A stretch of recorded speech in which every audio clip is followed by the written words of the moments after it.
Konnichiwa, Samurai James here. In this video, I'm going to be unboxing a sword that has a very special emotional meaning to me. I decided I needed to do something that would, really just help me cope. I'm sorry, like I said, this is kind of an emotional thing for me. Now, this sword is by Hanbon Forge. It is a sword that I customized and also asked for one additional customization that was not on the normal menu of options. I spoke with Yao about that. He was great about it, told me what the extra costs would be in the timeline and everything, so looking forward to opening it. So without further ado, let's get into it. Stone-built knives, of course, link in the description below if you want to get one yourself. He makes them all himself. He does customizations, everything else, does great work.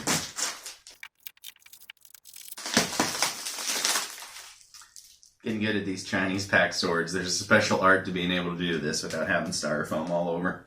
So here's the Hanbon Forge certificate. A little bit different from the normal one. They normally have an 8.5 by 11, I think. That's either Hanbon or Ryan Forge, but anyway, got that here. Ito and Segeo, genuine silk, brass habaki, iron suba, Saya's hardwood with bullhorn, Motohaba is 1.26 inch, Sakihaba is 0.86, 2.2 centimeters. I'll put this in a picture here so that you're able to read it. It's a T10 tool steel with a pretty good story to it, a curvature. And I picked all the aspects of this to fit up with a very personal thing. And I'm going to unwrap this crinkly, noisy thing first. Now I've had a couple of life event things happening lately. My father's birthday is, or was, however you want to take that, in December. However, he passed away 2.5 years ago, 2 weeks after my son was born. And my daughter was just born a couple weeks ago. And we also were dealing with a miscarriage from December a year ago. So obviously not this past December if my daughter was just born, but right back before that. So been trying to cope with a lot of things, and with his birthday and the miscarriage both being in December, I decided I needed to do something that would, really just help me cope. I'm sorry, like I said, this is kind of an emotional thing for me. And, I have a lot of great memories of my father, but, there's always time for a sword, right? So I decided to have a sword customized that I would be able to keep in honor of him. Right now, the Saya itself, this is a dark blue and silver color. This is what I had customized, was a coloring for this. Normally it's a, I don't remember which color the normal color is, but anyway, I asked for a custom color and Yao took care of that for me, told me about the extra price and everything. It's a deep bluish color, and my apologies to Yao, I wasn't quite sure in the pictures that he sent. It looked like this was black, but I asked to try to match the blue of the Ito for the handle wrap here, and it is a dark blue with silver, which is exactly the colors I'd asked for. I believe the standard color was green with gold, and I asked for blue and silver for a reason that I'll tell you here in just a moment. So we're going to set that one down, and I'm going to leave that styrofoam bits be. Here we go.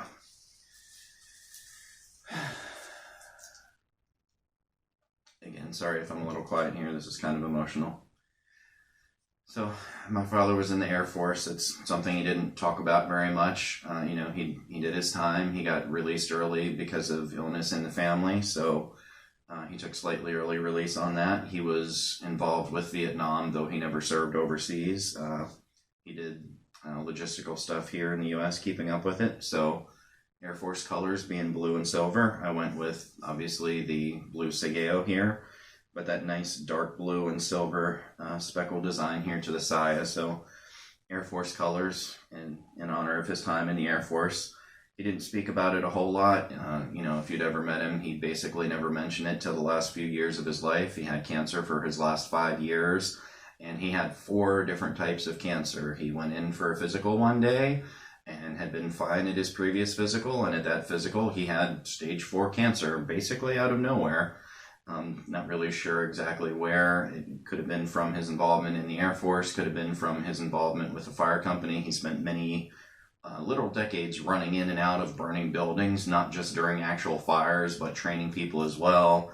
He did that for decades as well. So even when there wasn't an actual emergency of a building that's on fire, they would set actual mock buildings on fire, like real fire, and that's how they trained everybody. So the smoke inhalation, stuff like that, I mean, he'd been doing that since, I think, late 70s, back when the masks didn't fit well. So since he had lung cancer, colon cancer, lung, colorectal, and it was either liver or kidney, I'm forgetting, because, like I said, I'm a little emotional here with this. Yeah, so we don't know where his cancer came from, but somehow, there's like a 17% chance that you'll live for 1 year with colorectal cancer, and he ended up living for 5 years afterwards. 18 months of chemotherapy and a whole bunch of other stuff. I know this is a sword video, and again, I apologize, I'm rambling a bit about my father here as well, but hopefully that's to be expected from the title and description. So anyway, time in the Air Force, blue and silver for that, and I'm going to go ahead and slide this off of the blade. I also went with a silver habaki to keep with that blue and silver type theme to it. And I did get a fairly nice sword for this. I didn't want to get, a $100, beater sword or anything like that. I don't remember the exact price on this, but, it was up there. It's not my most expensive sword, but it certainly ranks up there. The sori is beautiful. The hamon is beautiful. Got the wave pattern hamon to it, so I really like that. Of course, like I said, customized everything else to match. So black samigawa, and here for the manuki, I chose silver feathers that to me could be like eagle feathers. And for the fuchi and kashira, also have the eagle here just because, I live in the U.S. My dad was a veteran. He was very proud of his time in service, so to get the eagle in honor of that as well. Pardon me while I clean the knife off here.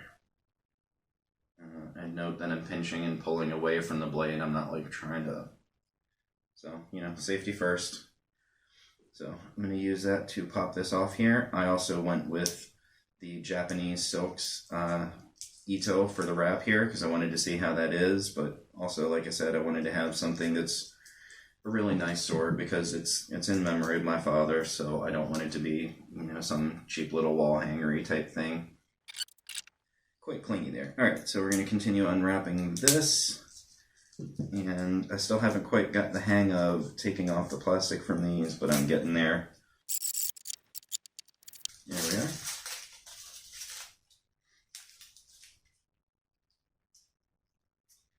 Alright, so just going to touch the spine lightly here because I'm going to be wiping it down as soon as we're done anyway. It's got the, light oiling from transporting here. So, again, the silver feathers, the eagle, fuchi, and kashira.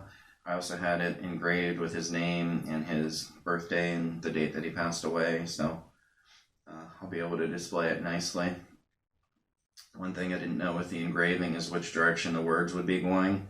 So it looks like it'll get displayed this way because the words are going down. But when I got the email with the sample pictures, it said, with the engraving, once the engraving's done, you can't reject it based on the engraving. And I did not specify which way I wanted the words to go. That was my own fault because I was just, a little emotional and not fully thinking through everything with the sword when I did that.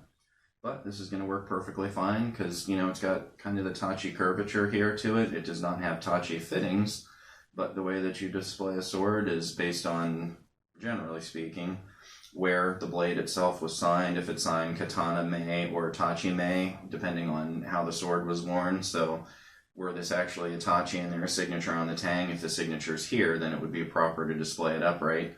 The signature is here, the signature always faces out. I've got another video on that. I'm not going to ramble on it anymore. I'll link that down below or in a card or something.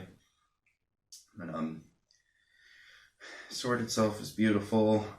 This Japanese silk is really nice. I don't know if it's just my eyes or that I haven't picked up a sword for about a month between my daughter being born and I had pneumonia and everything.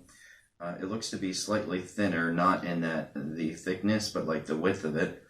So it seems to have like just a little bit of extra, courses of wrapping to it, which is nice. I like it. It makes it look a little bit more refined. And then also the other thing that my father did, as well as the Air Force and everything, is he was a firefighter, as I mentioned, for a long time. So I got the Suba that has the axe here to it. Now, granted, it's not specifically a fire axe, but in my choice of Subas, that was the one that seemed the most fitting, because I can relate an axe to being, you know, fire company for that. So this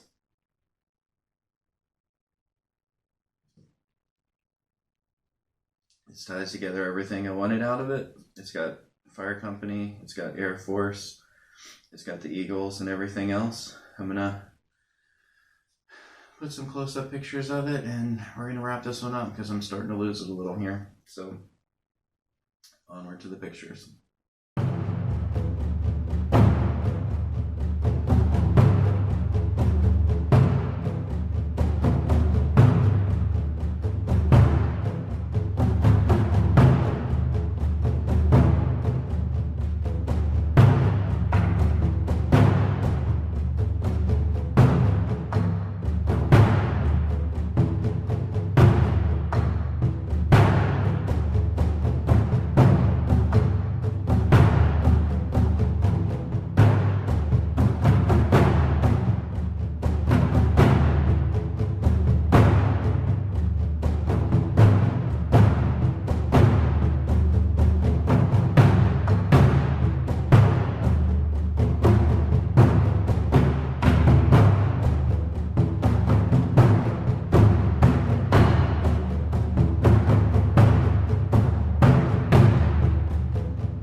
And thanks for watching, and sayonara.